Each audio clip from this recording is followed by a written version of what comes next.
Today's Drops of Inspiration was originally recorded in Portuguese by Ricardo Melo from the Namaste Institute on October 18th, 2017.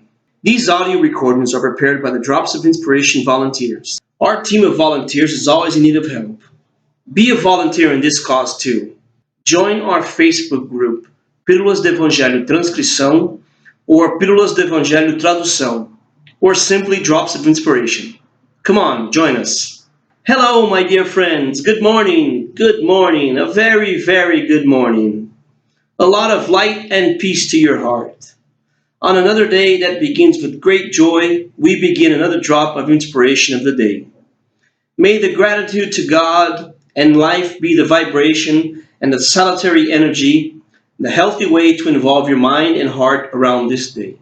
In the first half of the year 1865, our dear Allan Kardec published a very interesting case in his Spiritist magazine, a great journal that he nourished until the end of his physical existence. It was a child who didn't speak, but he did manage to communicate, showing the reason for his physical difficulty in communicating.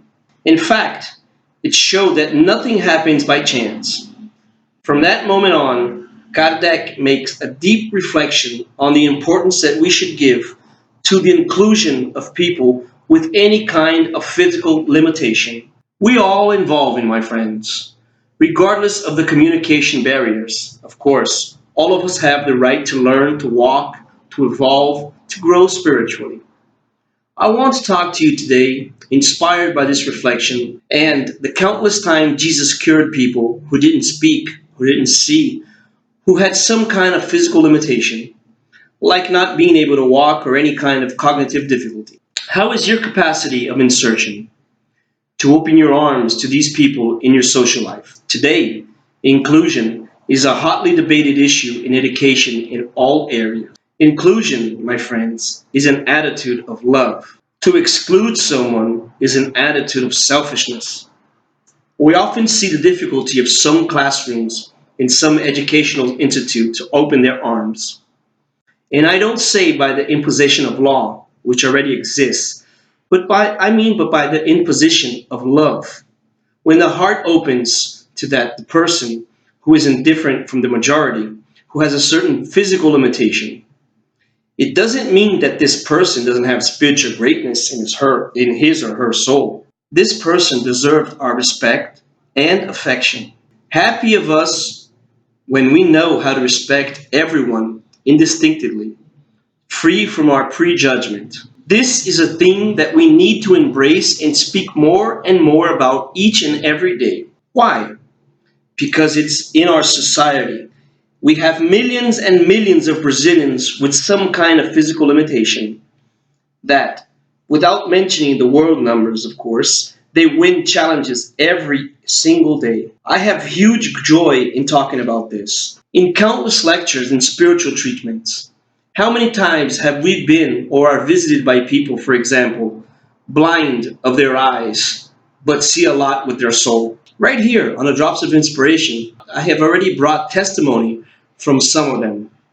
How many friends who, although they do not see with the physical eyes, have extraordinary sensibility? They teach us a lot about love. They teach us a lot about discipline, even without seeing with physical eyes. I say this, imagine if they did see, right? No, how many things could we learn with them? And how many companions who do not speak are dumb or really have a great difficulty in communicating with words, but through their gestures, smiles, or their attitude, speak to the world about the nature of their soul. More important than all of this is our attitude. Regardless of this, I feel a very great joy in speaking to the Sheila group from the Eastern Spiritual Center in Belo Horizonte. It has a wonderful insertion program. I've had the opportunity to participate in it. I'm not saying there are not others in Brazil, but it's the only one that I know.